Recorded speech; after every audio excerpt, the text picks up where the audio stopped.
What truly matters is not which party controls our government, but whether our government is controlled by the people.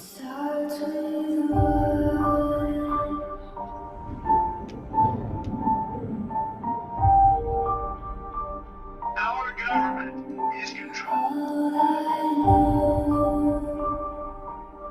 For too long, a small group in our nation's capital has reaped the rewards of government, while the people have borne the cost. The establishment protected itself, but not the citizens of our country. That all changes, starting right here and right now.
So, an der Stelle kann ich nochmal auf Andreas seine Globalistenbücher hinweisen. Der neue Teil ist raus, Daimler-Benz und die Lateinamerika Connection. Es ist sehr faszinierend. Des Weiteren kann ich nochmal darauf hinweisen, auf God the Invisible King von H.G. Wells, wo er Gott als dieses Rauchmonster beschreibt, was für sie ja Gott ist, dieses Rauchmonster. Ja, für uns ist ja Gott das ganz anderes. Aber für die ganzen luziferischen Freaks ist Gott ein schwarzes Rauchmonster, was nicht greifbar ist. Was wie bei der Serie Lost. Ja, so ein schwarzes Rauchmonster am Ende des Universums, was wie eine riesengroße Uhr agiert. Das ist ihr Invisible God. Na, das ist hier Lucifers Bester. Gut, wir gehen einfach mal rein. Bei Club of Rome, The Final Revolution. Wir haben schon gewonnen, aber einfach nur aus bildungstechnischen Gründen, um die ganzen Pisas da draußen ein bisschen mit Bildung zu stopfen. Früher am Morgen haben sie noch Aufnahmefähigkeit. And they wrote a few documents. One of them was Limits to Growth, and that came out in 1968. Kurz noch zur Erklärung. Nach dem Zweiten Weltkrieg dachten alle, wir hätten einen Babyboom. Durch diesen Babyboom dachten alle, es gäbe plötzlich zu viele Babys. Was aber Schwachsinn ist. Durch den Krieg hatten wir ein Minus quasi an Babys. Und durch den Babyboom haben wir das erst plus minus null aufgefüllt. Wir haben jetzt nie 50% zu viele Babys, wir haben auch nicht zu wenig Babys, wir haben genau richtig die Babys nach dem Krieg. Ne? Wir haben aufgeforstet, so gesehen. Wenn man aber das Wort Babyboom platziert, um dann 1970 Limits to Growth zu generieren, also nach dem Motto, es sind jetzt zu viele Babys da, jetzt reicht aber auch mal mit Babys. Und man führt die Anti-Baby-Pille ein und die Scheidungsreform und Deep Throat und Schulmädchenreport und die Kreditkarte und alles, was man halt so braucht zum Rumhuren. Ja? Weil jetzt ist ja ein Limit, jetzt reicht, jetzt haben wir genug Babys. Gut, hier geht jetzt das Buch los. Right after the so-called baby boom, which I mean, even just that introduction, there's a lot to unpack there. I mean, what do you think about the nomenclature of baby boom? Baby boomers, the population. The first thing that comes to mind is the idea that that there was a baby boom, and that's because there had been, the wars. And then what happened was there was a lack of population and there was a baby boom. And believe it or not, this was actually studied, and they watched to see where these trends would go. There's direct evidence of this. Actually, in Daniel Eslin's Tavistock book, he talks about this, that the social engineers, the social planners figured on the fact that there would be a boom around this time period, and they actually wanted a growth-based economy. And then what they wanted to do was to restrict things. They wanted to move into this time period where they could test out the ideas of austerity. Now, we are presently going into that period that they literally planned a long time ago. And these are all recorded in the Globalist books, the many books that I cover in my series. So both the baby boom period was studied, and then the plan of bringing in austerity. So what we're going to be talking about tonight deals a lot with this notion of austerity on the part of the bankers, on the part of convincing you for social engineering that you don't need private property, you need to live in a communal, austere way, pushing things like tiny housing. An der Stelle müsste ich gleich noch dazu sagen, 1970 wurde nie bloß der Club of Rome, es wurde ja dann auch das World Economic Forum und Klaus Schwab, genauso wie Vatikan II nach den 68ern. Man hat aus gutem Grund erst die 68er eingeführt, um danach Vatikan II im Einklang mit den 68ern. Ob sie es wissen oder nicht. Pushing the green stuff, it all is part of the exact same stuff. And it's all, again, been written about publicly in so many white papers and so many books for decades and decades and decades. And Club of Rome just happens to be one of the more easily verifiable examples of a think tank, a planning group, an NGO that started meeting around this time and put out this idea, all right, it's time now to restrict things. We cannot just have exponential growth, and the best way to do that is to start convincing people of the problem of humanity. The humanity itself is the problem. Yeah, and those exact. Und genau das ist nämlich der Punkt. Ja? The World Problematik. Das Problem auf diesem Planeten ist, wir haben nicht genügend Krisen. Hätten wir genügend Krisen, wäre es alles wesentlich einfacher, die ganze Agenda umzusetzen. Aber da wir nicht genügend Krisen haben, mussten Krisen erschaffen werden, um dann der Welt das Problem namens Menschheit zu generieren. Denn der Mensch ist doch das Problem. Ja, die fressen als guten Grund Babys.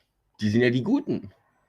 Das Baby ist ja das Böse. Das Baby zerstört den Planeten. Nicht die Industrie, nee, es ist ja nie das Finanzsystem, es ist das Baby. Weil es geboren ist. Und jedes geborene Baby hat die Option, den Planeten zu verändern. Selbst wenn du dem Baby 20 Spritzen reinjagst nach der Geburt, selbst wenn die Mutter während der Geburt auf dem Telekom-Router hockt und schön ihren Uski dort bestrahlen lässt, das ist vollkommen egal. Das Baby ist trotzdem noch schlau genug. Deswegen muss verhindert werden, dass das Baby überhaupt entsteht. Das ist wie mit Gedanken. Wenn der Gedanke einmal in deinem Kopf ist, kannst du nur noch mit der Wortpolizei und mit Zensur agieren. Du musst verhindern, dass der Gedanke überhaupt erst entsteht. Denn wenn er einmal entstanden ist, musst du verhindern, dass der Gedanke zum nächsten rüberspringt. Mit Zensur und Wortpolizei und allem, was es da gibt. Aber wenn der Gedanke gar nicht erst entsteht, das ist die perfekte Zensur.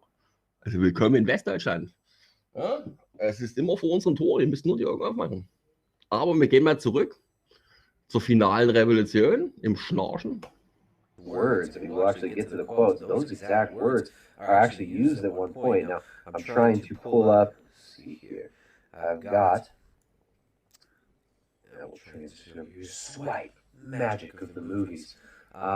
We've got Aurelio Peche. Excuse me, sir, I probably destroyed your name there, Aurelio Peche. So he was an Italian industrialist and philanthropist, best known as co-founder with Alexander King and first president of the Club of Rome. So this is a group that is founded by industrialists, founded by big money, And this is essentially a think tank of high-level industrialists and high-level economic planners who are looking at longer term than most of us look at, right? I mean, when we grow up, we're looking at, you know, we're looking at our 3-day plan, right? It's like we're looking at our 3-month plan or our 3-year plan, but we've got people here who are talking about planning ahead, you know, 40, 50, 60, 100 years down the line. And Aurelio Pirelli, as well as Alexander King. Now, Alexander King, he was a British scientist and pioneer of the sustainable development movement, helped found the Club of Rome with this Italian industrialist. So we've got science meets industry right here. Now, science and industry obviously moving hand in hand. And as far as science being like this entity, this is something a lot of people perceive there being this entity out there called science that just rubber stamps on the truth whenever some question comes into play. That's not really how it works, guys. I mean, science is a process. It's a process of using certain tools and observation to make to create theoretical frameworks for how the world works. The scientific method itself is not an entity, but we are looking at certain aspects of the scientific community colluding with governments, with big think tanks and these NGOs to dictate policy before it's dictated, before it's actually doled out to the masses. These things are thought about, talked about, and written about in books like The First Global Revolution, which is this Club of Rome document that I've got kind of annotated and marked up here that we're going to talk about today. So anything else you want to add to that? I think it's so funny that this guy, Aurelio Peche, he basically was an engineer, helped to, he wasn't an engineer, but he was a massive business mover and shaker involved in Fiat, the company, and he was an Italian industrialist. And he's talking about stopping the growth of the population. It seems kind of counterproductive there, doesn't it? Counterintuitive almost. Yeah, there's a specific document I'm trying to find. I know I read it many years ago, and my mind is pretty spot on when I try to recall these things. But one of the members of the Club of Rome is also directly involved in high-level black magic and occult. And I cannot remember where I read that, but Which group? and I don't remember which. Temple of Set. Ah, interesting. Now that's all Michael Aquino. So one of the prominent Club of Rome members, I'm trying to find where that was, but it was in a footnote. I can even see the footnote in my head, but I cannot remember what book it was in. Anyway, it might not have been his book, but the reason that's relevant is that the perspective of a person who is an atheist, who is somebody who, let's say, David Rockefeller. Yeah. As far as I know, David Rockefeller is an atheist. I don't know that he had any scientific perspective. Well, his family claimed to be not evangelical, but Protestant. Right? They were mainline Baptist, but I'm talking about that was Daddy. That was the senior Rockefeller, but David Rockefeller Jr. I don't think there's no evidence that he really had any interest in religion. So I'm saying you could take an atheist and you could take somebody who's into Druidism, like that professor. Dr. Pianka that Alex Jones used to always talk about. You could mention somebody like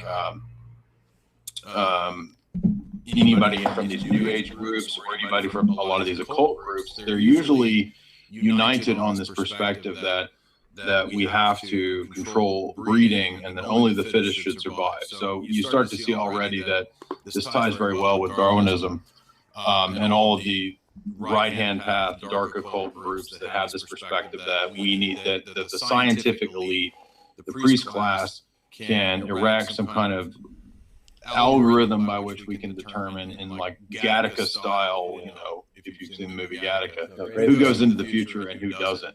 So what I'm saying is that this is not... Kurz erklärt, in dem Film Gattaca wird dir nach der Geburt Blut abgenommen und anhand deines Blutes wird entschieden, welchen Job du ein Leben lang machen wirst. Und du wirst nur diesen Job machen. zum Wohle des Kollektivs. Wenn innerhalb deiner DNA natürlich, wenn deine Vorfahren Pferdediebe waren, dann wirst du natürlich gleich umgebracht. Dann bist du ja schon vorbelastet. Dann steckt das böse Gen schon in dir und dann musst du weg. Ja? Wolltet ihr nie wissen, warum die alle eure DNA haben wollen und von euch Blut haben wollen? Die entscheiden dann, who kommt in the future und wer nicht. Und wenn du dann Raucher bist, oh, das sieht schlecht aus. Und wenn du Sex machst, was ja zur Überbevölkerung führt, oh, das sieht auch schlecht aus. Nur die perfekten Bückstückskis, die sich am besten bücken können. Ja, die bravsten der Braven. Also wenn du eine Hundezucht machst und du hast ab und zu Hunde dabei, die Spuren nie, die lässt du dann einfach sich nie fortpflanzen. Und wie ist es denn in der Menschenwelt? Alle, die nicht spuren, also wird alles dafür getan, dass sie sich nicht optimal fortpflanzen können, sodass sich nur über 5, 6 Generationen die fortpflanzen können, die sich am besten bücken. Und dann kriegst du halt so eine Zucht raus. Darf man Westdeutschland eine Zucht nennen? Ich weiß es nicht. Wir hören nur weiter zu. An arena where we're just talking about public policy or trying to get people to recycle and throw away their trash. Yeah. This is about revolutionizing everything in the world and everything in life. That's how big this issue that we're talking about is the main issue. It's everything. Yeah. This is it. This is the whole so-called conspiracy. Well, and the people that are planning this are the people behind the Industrial Revolution. I mean, these are the big venture capitalists, the big banking conglomerates that actually bankrolled and profit off the Industrial Revolution and off of all the big wars since the Industrial Revolution. This green movement, this talk about sustainability. This is the language that is being injected into the culture in order to manipulate the mass, mind state about what we're doing with our lives. And these ideas are being used by these same people who created the Industrial Revolution. So why would the people who created the Industrial Revolution be talking about stopping the spread of industry?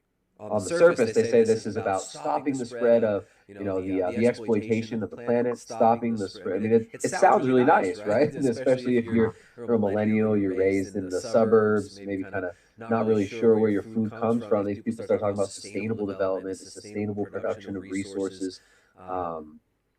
Wouldn't they be shooting themselves in the foot? Oh, now it just came to me. I'm sorry. It was, I think, it was something related to Marie Strong. Now, yeah. We talked about Marie Strong here before. Yeah, Marie Strong has a close bud who was an occultist who was in the Club of Rome. That's what it was. Now, I'm not saying Marie Strong himself was, but he was. Well, Marie Strong is behind the whole Maitreya thing. He was really into the certain aspects of the New Age kind of theosophy movement. Yes, he was a point man between Rockefeller. He was a point about Rockefellers between them and the Green Movement and the New Age movement. That was kind of his whole functionality was to do that. But man muss sich wirklich an der Stelle fragen, warum macht Rockefeller das Green Movement und das New Age Movement?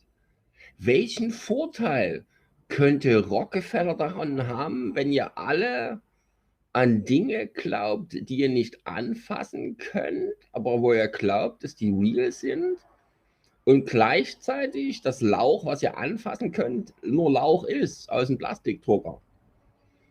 Also, welchen Vorteil hat die Familie Rockefeller freitags auf der Straße, aber auch innerhalb der New Age? Warum wollen sie das New Age jetzt einführen? Yoga, das ganze Zeug. Das gehört alles mit dazu.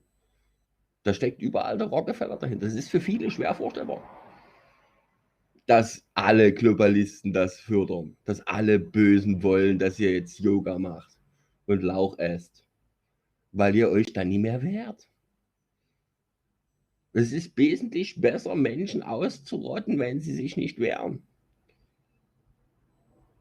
Ist nun mal so. Hören wir mal weiter zu. Maurice Strong, he's an industrialist too. He's basically the Rockefeller of Canada. If you don't know who Maurice Strong is.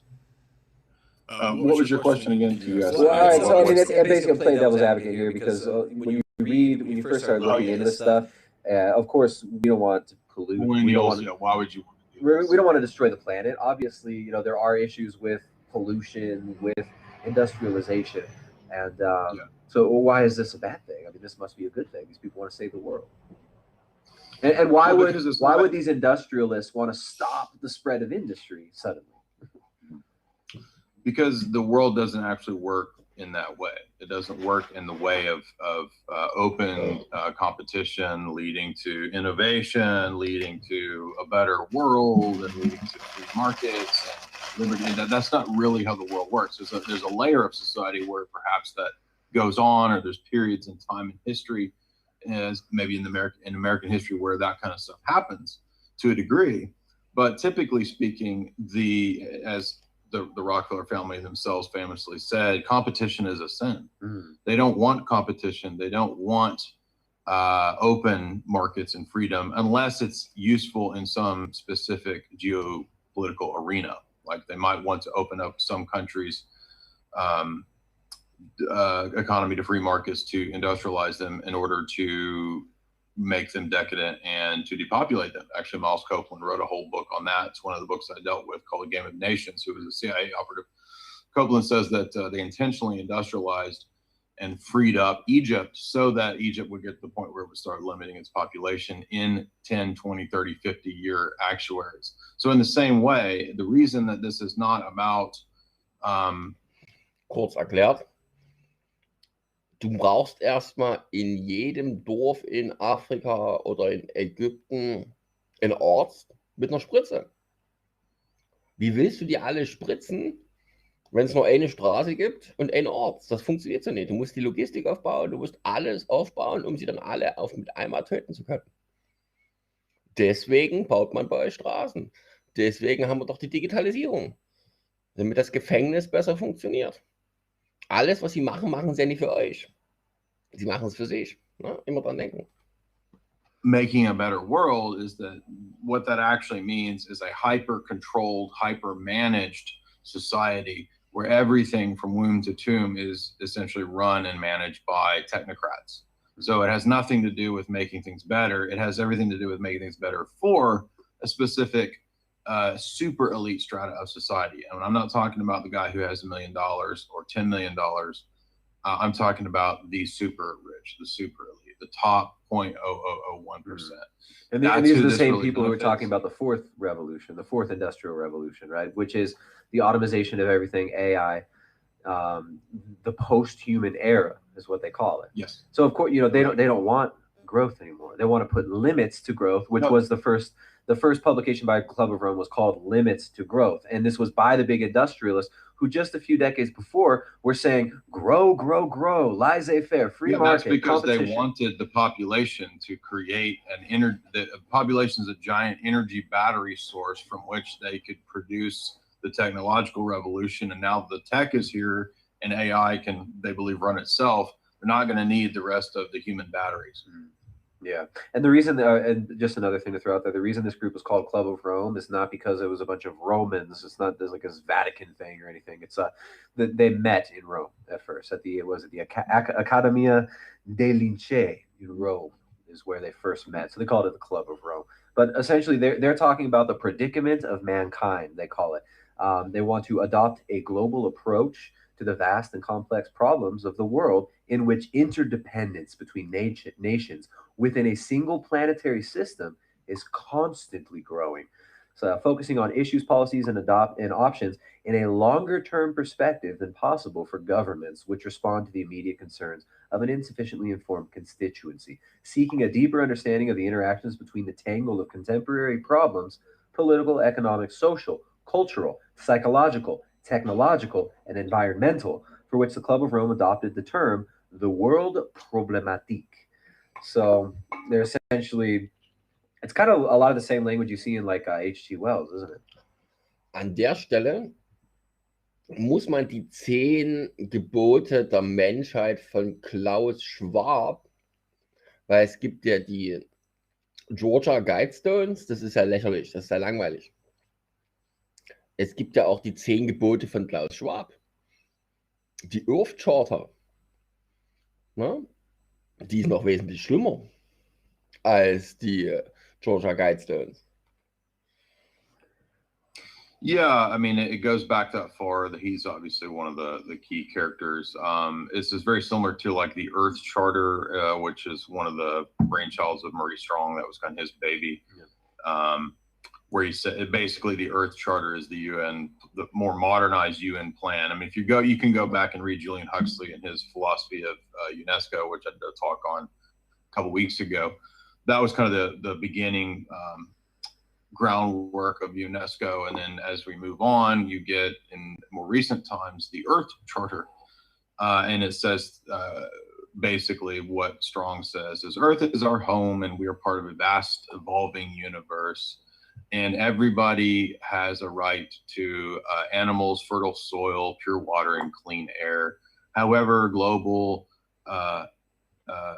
growth has put us into a crisis. Every one of the globalism books that you read, it always begins with, we are in a crisis, the crisis, the crisis, the crisis. They always start the books with the crisis. They're all written like from like a cookie cutter. And I didn't even use that term in the video because, as you guys know, the algorithms on YouTube, they're very strict these days. So I'm pretty sure words like crisis maybe should be avoided if you're trying not to get kicked off of YouTube in the immediate future.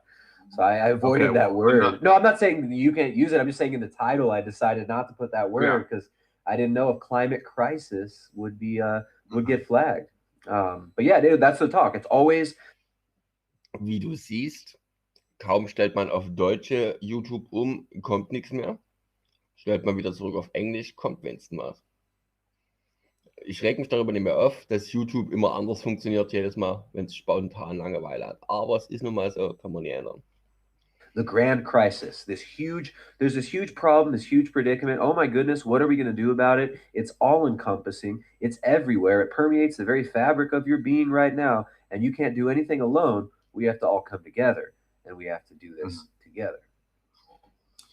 Right, and this is actually a socialist document. Now, I'm not falling into the socialist, capitalist, communist dialectic. You're not a libertarian, bro? But what I'm saying is that this document is intended to be the answer to the problems that libertarian free markets are blamed for. So you have this period of the industrialists pushing all this stuff, and then you have this vast army of the socialist left who tell us that we have to be a part of this global community. And then that's all blamed on the so-called capitalists.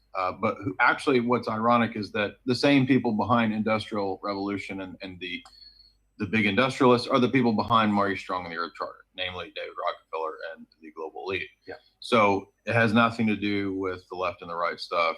It's very easy to learn and to figure out that all this UN stuff is promoted by the same people who are blaming industrialization, capitalism. It's the big capitalists that run these socialist movements, is what I'm trying to say. Yeah. So when you read these documents, of course they say a lot of things that sound good.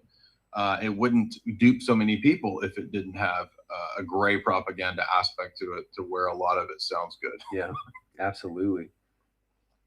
So yeah, I was just looking at the introduction there, which is pretty interesting.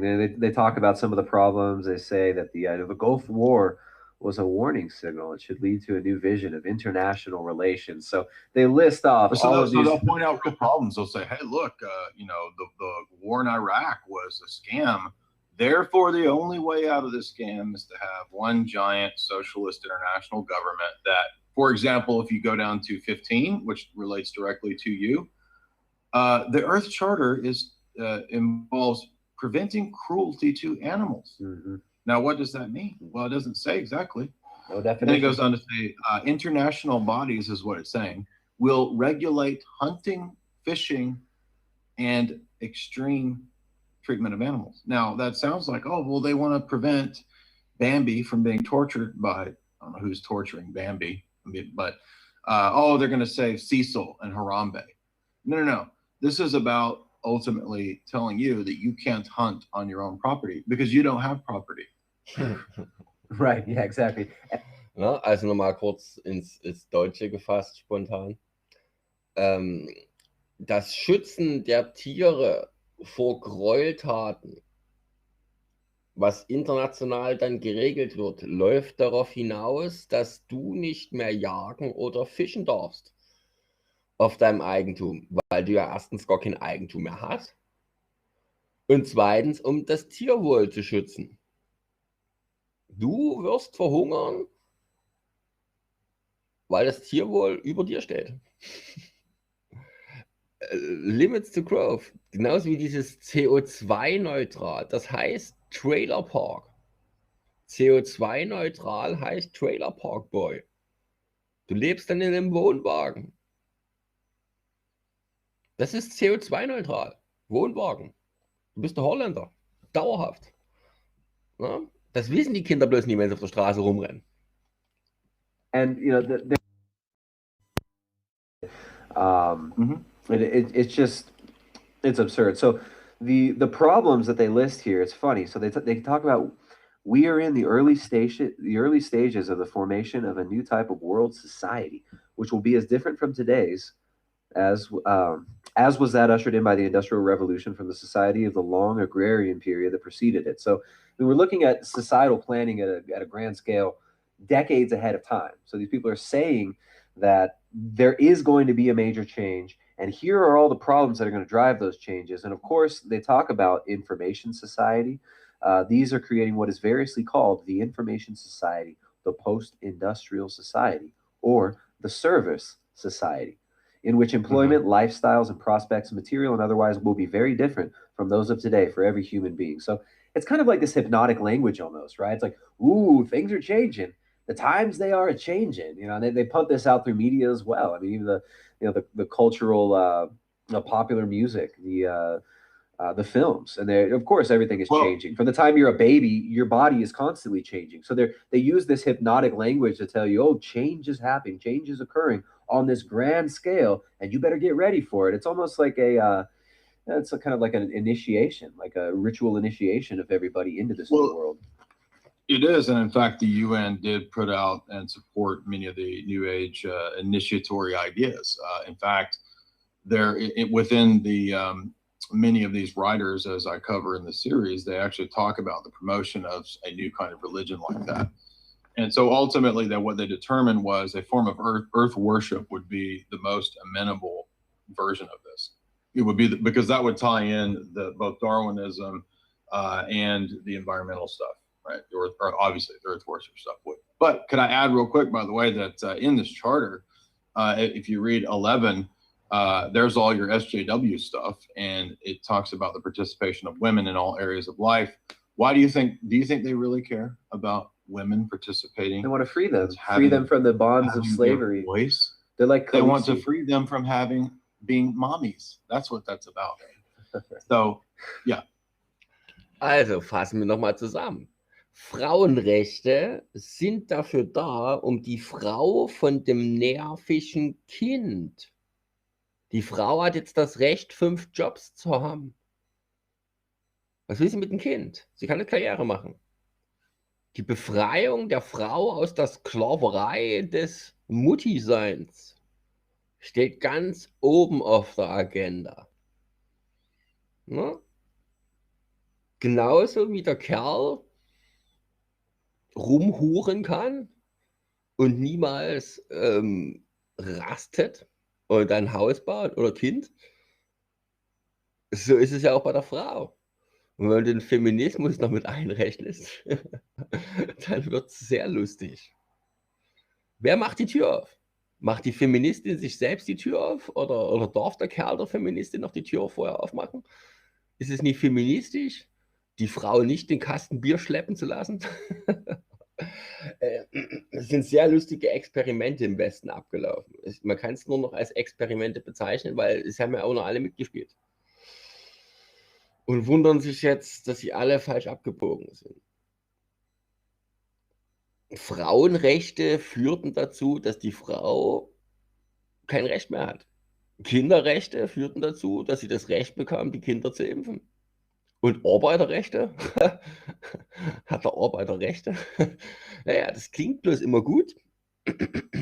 Wurde alles von denselben erfunden, aber wohin hat es euch gebracht?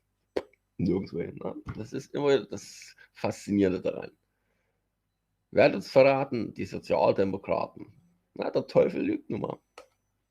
Exactly. And then, by the way, it just hit me that once I read the statement on hunting and fishing and that being regulated, that you want to eat Cecil and Harambe, don't you?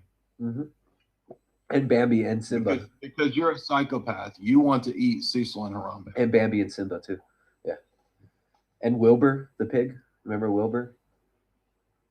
I don't really eat that much pig. You're gonna cry? Is that okay? That is rape. You can cry if you want to. We're open. Eating animals is rape. No, it's murder, Jay. Milk is rape. This is rape. Murder and rape. This is rape. It's rape when you take the milk. Yeah. Man, I had a friend of mine tell me this down at got a little steam sauna at this hosteria down the street, and I go to it in the afternoon, and this guy, he lost 100 pounds. He lost 100 pounds just drinking beer and eating bread. And so we're kind of just talking to well, what are you going to do when you get to the place where you have to eat real food and you got to maintain weight? And he's just I'm going to eat bread and drink beer. And it's funny, but then he starts telling me about how, milk is so bad. They separate the cows from the mothers, and the dairy industry is so terrible. It's dude, he's this old British guy, nice guy, but just, it's funny. So many people are completely disconnected. They really believe that, eating animals, that using animal husbandry, this is terrible. And he starts telling me about the vegan cheese. Oh, they have all kinds of good vegan cheese now. I'm going to go vegan. I'm just like, dude, you think it's better to get that soy GMO shit that's imported from all over the world than to just drink milk from your neighbors? He's like, yeah, well, they take the baby, they separate the calves from the mothers. It's just so ridiculous. Yeah, no, I didn't even realize that the original was at the 92 Charter. An der Stelle muss man dazu sagen, es gibt innerhalb der Massenproduktion eine Menge Scheiße. Das könnte alles ganz anders gemacht werden, wenn man das denn wollte. Da aber in einem kapitalistischen System, ja, da kommt exakt sowas raus. Während unter staatlicher Aufsicht, wie in China, kommt genau sowas raus. Ja, dafür gibt es aber sinnvolle Lösungen. Aber sie suchen auch hier Hauptsache irgendwas zu finden und dann machen sie alle gleich dicht. Wenn dort ein Huhn in der Kacke sitzt, müssen alle... Das ist auch wieder diese Frankfurt School Taktik. Man sucht ein Haar in der Suppe und dann beschwert man sich. Isst das Essen aber trotzdem auf und dann beschwert man sich und will nochmal neues Essen haben. Das ist leicht gestört. Na, das sieht man immer öfters. Man sucht wirklich nach einem Haar in der Suppe. Man wird nur eins finden, aber darauf reitet man dann rum. Bestes Beispiel, Ariel. Sie hat ihre Stimme an einen Mann gegeben. Für Feministen unvorstellbar. Deswegen muss der Film Ariel verboten werden. Dass es dort nicht mal darum geht, in Ariel die Meerjungfrau. Dass der Film älter ist als der Feminismus selbst, das ist vollkommen egal. Sie gibt ihre Stimme für einen Mann hin, somit ist es ein antifeministischer Film und muss verboten werden. Versteht kein normal denkender Mensch, muss auch keiner verstehen. Aber so sind die drauf. Die suchen sich irgendwas und hacken darauf rum. Das ist schon eine leichte Form von Gestörtsein. Also Feminismus. Talk about that, or was that the recent one, the Rio? The one I'm looking at is just from UNESCO. It doesn't have a date on it. Okay. I don't know which one it is. Yeah, this is the whole thing about animal exploitation. That's pretty crazy. I mean, they're really pushing that. That's actually about regulating all that stuff. That's about regulating what you do. Yeah. So you just have to translate it out of the globalese and into what it really means. So women being educated, that means not being moms and being in the workforce. Yeah. Right. Protecting children, that means trafficking, because actually the UN has been caught involved in trafficking many times. And you know, reproductive health services, that means killing abortion? killing unborn babies. Abortion, as we should say on YouTube. Oh, it's true. Yeah. Yeah. Sorry, yeah. So once you kind of reinterpret these into what they really mean, we realize that, by the way, all the discrimination section, that's all the social justice censorship stuff. It's funny the language that they use in these documents. I mean, it's very alchemical. The new society is emerging from the chrysalis of an often archaic and decadent old societies. Its evolution is complex and uncertain, and its manifestations are difficult to decipher, making the tasks of the decision makers in both public and private sectors more difficult than ever, and inducing a permanent uncertainty in all thinking individuals. So, I mean, they're saying that this is a fact, but at the same time, there seems to be this undercurrent because these people very well know that feeling of uncertainty in all thinking individuals is being programmed in via the cultural zeitgeist, via the the media, via education. Yes, I mean, if you think about the fact that this was planned decades ago, we start to see the patterns, right? So one of the things that I highlight is in 29, now going on the 30th book in my series, they all say the same thing on about 4 or 5 points. I know you know those points, so I'm not going to rehash them to you. No, well, the audience, man, the audience, they might not. Well, so basically, in every one of these major writers, planners, social engineers, technocrats, bankers, for the last 100 years, they all have about 5 or 6 kind of basic core dogmas. I should probably put it into like a 10-point, figure out 10 of the patterns and make it into like a globalism 10 commandments. Do seven for all the G's out there. Well, that's G7. I mean, we could probably come up with 7, but the ones that come to mind would be that you have to believe in Darwin. There's no globalism writer I've ever found who doesn't absolutely 100% commit themselves to Darwinism. You have to believe in a form of global government. So I'm trying to list these. So that's 2. That could relate to many different things, many different types of it, and they do debate these things over the century or over the last century. But you have to believe that that's the way to go. You have to believe in one form of a single economy. That's what all of them say. Like a solid state economy is what they're kind of moving towards, right? Like zero growth economy, like no more growth. We can't keep growing. Yes. Well, so the only period, like we said, there was a period right after World War II where they were pushing production and consumption. But that was before they made the decision to move the Western industrial base to China to the east. And that was a decision made by our elite. It wasn't because China outcompeted us. It's not the free market that put Walmart at the top of the chain, having all these Chinese slave goods. That was a decision that was made by the Rothschilds, the Rockefellers, and the Walton family. That was all organized by the elite. And that's what completely changed the Mom-Pop-Business. Und man muss dazu sagen, es war ja 1970 nicht bloß die Einführung der Antibabypille und der Hurerei. Es war ja auch die Ölkrise, Umstellung auf Petrodollar und die Reise der Familie Bush für die Bösen nach China, wo es dann die geilen Bilder gibt. Na, wo man dann ja auch Walmart mit China verbunden hat und langsam dafür gesorgt hat, dass die ganze amerikanische Wirtschaft nach China rübergeht. Das begann dort alles zur selben Zeit. Global. This situation in America, that was not done. That was done on purpose. It was done by the elite. They decided to do that, and that when you learn that actually shows that the system that we had then wasn't free market. That's nonsense. Those are decisions made by the most powerful people in the world, and they write books about those decisions.